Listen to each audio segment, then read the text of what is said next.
In today's video, I am going to teach you how to check old history in Google Chrome. To get started, open Google Chrome on your computer.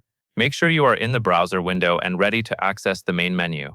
In the top right corner of Chrome, click the three dots. From this menu, move your cursor over History, or select it directly depending on how your version of Chrome displays the menu.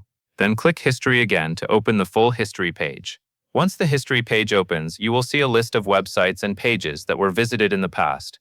If you are trying to find a specific website, you do not need to scroll through everything manually. At the top of the history page, use the search bar to look for specific keywords or website names.